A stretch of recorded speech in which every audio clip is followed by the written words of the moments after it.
Ya, kembali di Apa Kabar Indonesia Pagi, pemirsa. Kasus ijazah Jokowi masih hangat atau dihangatkan ya, Andi Kumala? Nah, kini polisi akan gelar perkara khusus. Akankah Roy Suryo CS siap hadir? 11.000 triliun persen hadir. Ya, tapi kenapa kemarin klarifikasi nggak mau hadir? Namanya omongan pria sulit dipercaya. Kita mau konfirmasi langsung kepada tim kuasa hukumnya. Sudah hadir di sini Mas Ahmad Kosinudin, tim advokasi kriminalisasi dan akademisi. Selamat pagi, Pak Ahmad. Ya. Pengacara Pak Roy Suryo CS. Dan kawan-kawan. Kemudian ada Bang Rifai Kusumanegara, kuasa hukum Joko Widodo. Selamat pagi, Bang Rifai. Ya, kita selalu menghadirkan dua pihak biar imbang. Kalau udah hadir kayaknya duduknya salah nih, harus direka ulang nih duduknya. Harus ada penengahnya. Nah, kita ini kok. Oke. Sekarang kok ntar 5 menit lagi kita tunggu ya. Ada siapa satu lagi, Andi Kumala? Kemudian ada penengahnya nih, ada Prof. Suparji Ahmad, pakar hukum Universitas Al-Azhar. Nanti Selamat pagi, Bang Suparji. Menganalisis nih Wasit. dari segi hukum seperti apa. Betul. Kita konfirmasi dulu ke Mas Ahmad. Betul Mas sekali. Ahmad, kalau nggak salah tempo hari bilang siap untuk hadir klarifikasi. Minggu lalu kalau nggak salah. Kok berubah pikiran tiba-tiba? Katanya juga Pak Roy Suryo 11.000 triliun persen siap, tapi nggak datang. Baik, ada dua hal ya yang harus dibedakan. Bismillahirrahmanirrahim. Yang pertama terkait gelar perkara khusus yang itu berkaitan dengan laporan TPUA terhadap dugaan pemalsuan dokumen ijazah Saudara Joko Widodo yang terakhir hasil dari Bareskrim dihentikan. Lalu TPUA mengajukan permohonan gelar perkara khusus, lalu ditindaklanjuti dengan undangan gelar perkara khusus yang sedianya hari berapa ya, Kamis yang lalu, tapi ditunda tanggal 9, Rabu depan. Itu yang pertama. Yang kedua, terkait klien kami yang diduga sebagai terlapor. Saya sebut diduga karena saat pemeriksaan belum pernah muncul nama begitu. Yakni di Polda Metro Jaya, memang kami akui ada undangan klarifikasi, dan kami tegaskan Pak Roy Suryo dan kawan-kawan itu siap untuk datang. Tapi sebagai klien tentu meminta nasihat dari PH. Nah, kami yang justru memberikan nasihat dan mengambil keputusan setelah rapat, bahwa untuk klarifikasi berkaitan dengan laporan limpahan dari Polres ya, itu kan Andi Kurniawan dan kawan-kawan, ada Pradi Bersatu itu berbeda dengan laporan dari Saudara Joko Widodo, sehingga kami rapat. Intinya begini hasil rapat kami, yang pertama bahwa secara hukum by norma bahwa undangan klarifikasi itu tidak memiliki kewajiban untuk dipenuhi, artinya dia sifatnya anjuran atau himbauan. Dan tidak ada konsekuensi hukum ketika tidak menghadiri undangan klarifikasi. Berbeda kalau surat panggilan. Makanya di media itu kan muncul tidak hadir menghadiri panggilan polisi, nggak benar. Saya klarifikasi undangan. Jadi tidak hadir diundang. Nah, itu saja. Yang kedua, tentu apakah kita mau menghadiri undangan klarifikasi atau tidak itu kan berkaitan dengan subjektivitas kita. Apakah kita berasa perlu untuk hadir dalam laporan tersebut. Yang lalu ketika undangan klarifikasi itu berkaitan dengan laporan Saudara Joko Widodo, kami melihat bahwa ini perlu karena kaitannya dengan ijazah yang diteliti oleh klien kami dan simpulannya palsu, ada laporan. Nah, agar tidak dianggap ada oh itu pencemaran, oh itu fitnah, oh itu merendahkan serendah-rendahnya, menghinakan sehina-hinanya, maka kami sarankan untuk menghadiri, untuk mengklarifikasi temuan-temuan yang dilakukan oleh klien kami agar menjadi jelas posisi klien kami seperti apa. Bahwa kemudian penyidik nanti berpendapat lain itu hal yang lain. Tapi kami punya kepentingan untuk mengklarifikasi bahwa tindakan yang dilakukan klien kami adalah bagian dari hak konstitusional untuk menyampaikan pendapat berdasarkan ilmu dalam konteks penelitian dokumen begitu. Nah, yang kedua ini secara subjektivitas tidak ada kepentingan kami. Ngapain ngurusin Andi Kurniawan, Pradi Bersatu dan sebagainya? Karena dia bukan pihak dalam perkara ini. Bahkan pasalnya juga berbeda. Kalau yang dilaporkan Pak Jokowi itu kan Saudara Joko Widodo melaporkan 310, 311, 27A Undang-Undang ITE, dan ada 2 pasal yang kami protes tidak relevan walaupun tetap dimasukkan. Itu yang kemudian masih relevan untuk kami hadir klarifikasi. Lah ini kan nggak nyambung. Orang ijazah palsu dianggap oleh Saudara Jokowi sebagai sebuah penghinaan pencemaran, bagi klien kami ini adalah hasil penelitian. Nah, ini tiba-tiba ada mengatakan ini adalah 160 KUHP penghasutan. Ini adalah 28 ayat 2 Undang-Undang ITE, yakni mengabarkan kebencian dan penusukan berdasarkan sara, suku, agama, ras, dan antar golongan. Kemudian paling parah, ini dianggap 28 ayat 3 kabar bohong, pemberitahuan bohong sesuai Undang-Undang ITE. Nah, ini kan hanya bikin gaduh gitu loh. Karena ini hanya bikin gaduh, tidak penting kita mengklarifikasi orang-orang yang tidak punya legal standing, tidak ada kepentingan dengan perkara ini, hanya melebarkan perkara sehingga masyarakat menjadi tambah ruwet. Kenapa? Karena objek utama adalah ijazah, asli atau tidak. Bagi yang mengatakan palsu itu hasil penelitian, bagi orang yang merasa ijazah yang disebut palsu itu penghinaan, ya sudah dua pihak ini saja yang difokuskan. Kenapa ada Pradi Bersatu, kenapa ada Andi Kurniawan, kenapa ada Samuel Lengkuen, kenapa ada Kapriani dan yang lainnya. Jadi nggak penting, ngapain gitu. Loh, kalau nggak penting kenapa harus selalu memberikan klarifikasi dari Pak Roy Suryo sendiri? Apalagi kan yang kalau untuk undangan klarifikasi kemarin dia sebagai terlapor loh.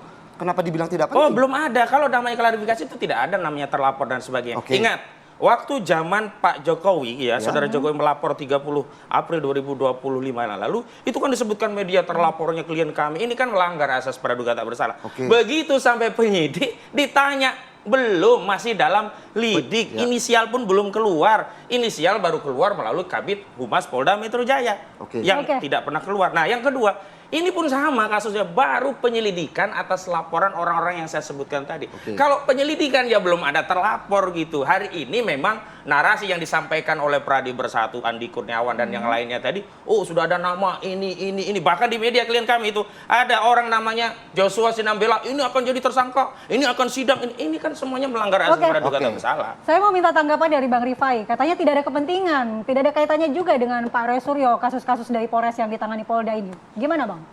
Ya, kalau saya nggak bisa mengomentari ya, karena memang kalau saya kan sebagai kuasa hukum Pak Joko Widodo dan sudah mengajukan laporan secara terpisah. Ya. Tapi kalau Bang Rifai melihatnya ini strategi barukah yang disiapkan oleh tim Roy Suryo CS?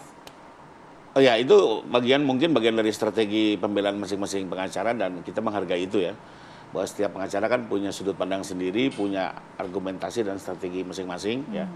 Nah, sekalipun memang yang cukup menarik memang adalah kalau dianggap yang di sana tidak punya legal standing, sebenarnya buat kami juga, kami melihat nggak ada legal standing ya tuh.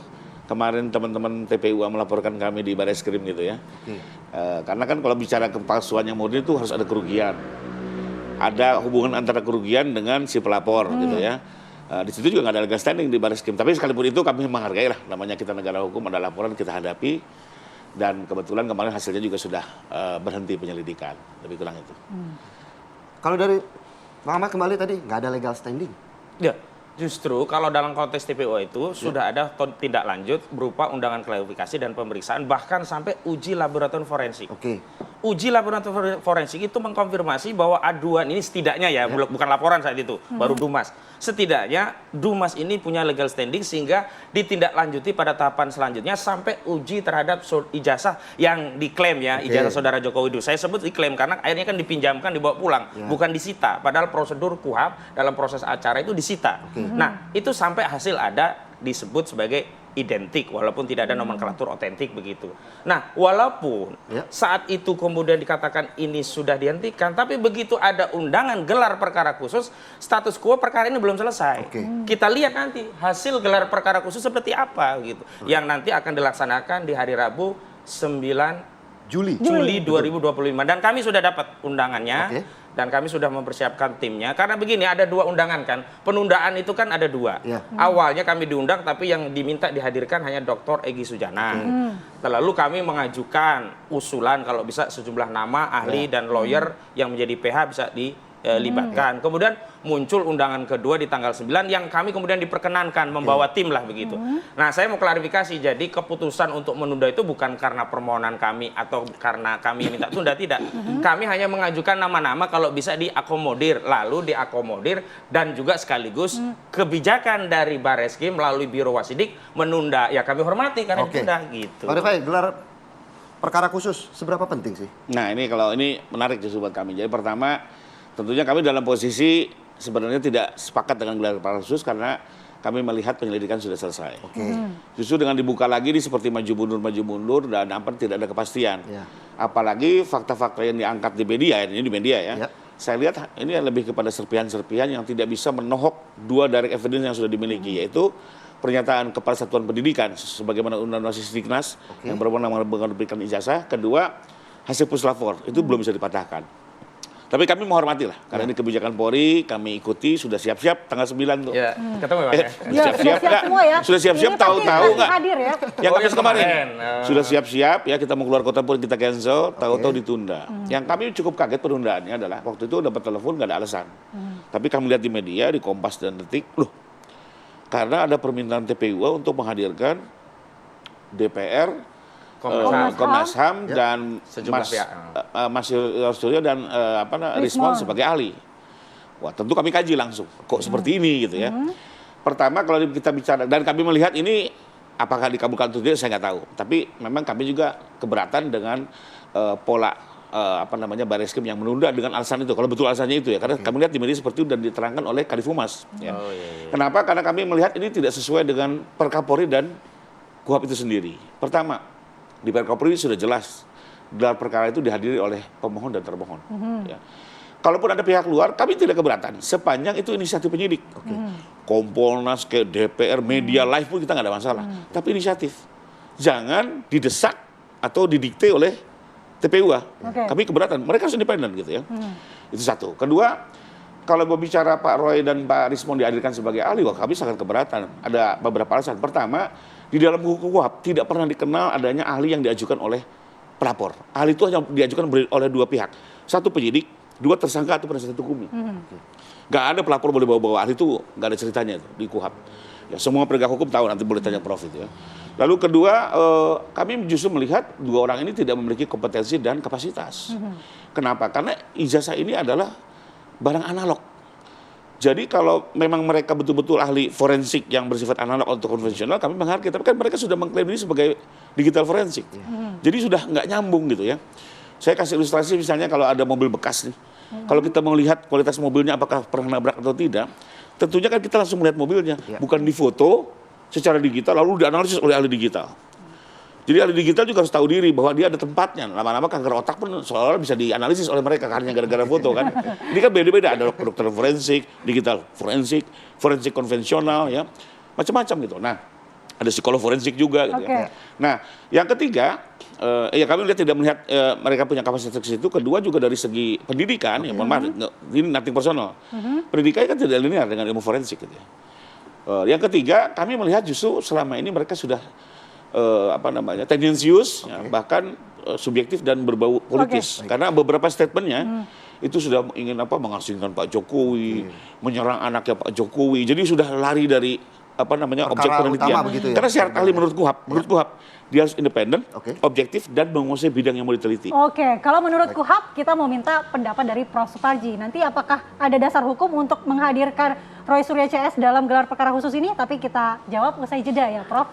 Saat lagi pemirsa.